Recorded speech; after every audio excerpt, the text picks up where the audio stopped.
तर नागपूरचं हिवाळी अधिवेशन यंदा पेपरलेस डिजिटल होणार आहे। अधिवेशनात यंदा संपूर्णपणे पेपरलेस कामकाज असेल।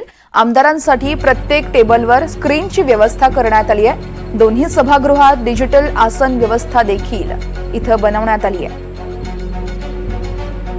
आमदारांसाठी प्रत्येक टेबलवर स्क्रीनची व्यवस्था असेल। या संदर्भात संजय तिवारी आमचे प्रतिनिधी आपल्याला अधिक माहिती देत आहेत। संजय, वर्षा, आपल्याला माहिती आहे की आपल्या भारताचं जे संसद भवन आहे, नवीन संसद भवन ज्याला सेंट्रल विस्टा म्हणतात, तिथे ही व्यवस्था आहे। आणि केरळ मधल्या विधिमंडळ जे विधान भवन आहे तिथे ही व्यवस्था आहे। तशी ती अत्याधुनिक पेपरलेस व्यवस्था करण्यात नागपूरच्या विधान भवनात सुद्धा यश आलेलं आहे।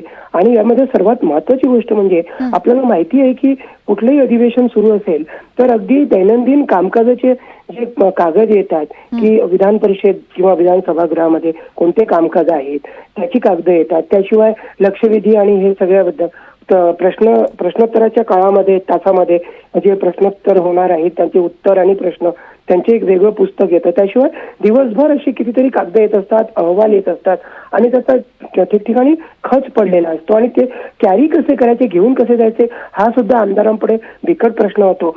2 अधिवेशनापूर्वी मुंबईमध्ये जे विधान भवन आहे तिथे अशी व्यवस्था लावण्यात आली आणि ती यशस्वी होत आहे असल्याचं दिसल्यावर नागपूरमध्ये ते करण्यात आलेलं आहे।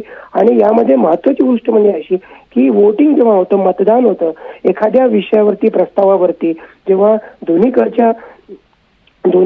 कडच्या जे आमदार आहेत त्यांचं मत मागितलं जातं तेव्हा त्यांना हात वरती करायला सांगितलं जातं किंवा वोटिंग पॅडची व्यवस्था असते। पण यावेळेस सगळं स्क्रीनवरतीच असणार आहे।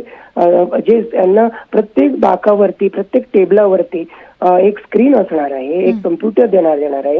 यापूर्वी लॅपटॉप देण्यात आला होता पण आता तिथे स्क्रीन देण्यात आली आणि तिथली माहिती ते पेनड्राईव्ह मध्ये घेऊन जाऊ शकतात आणि त्याच्यामध्ये सगळं पेपरलेस असणार आहे। आणि जसं मी आता सांगितलं मतमोजणीचे बटन तिथे असल्यामुळे येस, नो, ॲब्स्टेन म्हणजे गैरहजर अशी 3 बटन तिथे आहेत। ते तिथेच बसल्या म्हणजे हात उंचावण्याची गरज नाही। असं सगळं पेपरलेस आणि निश्चितच संजय, त्यामुळे आता खरं तर चांगलं म्हणावं लागेल, यंदा पेपरलेस आणि डिजिटल आपलं सगळं पूर्ण कामकाज हे होणार आहे।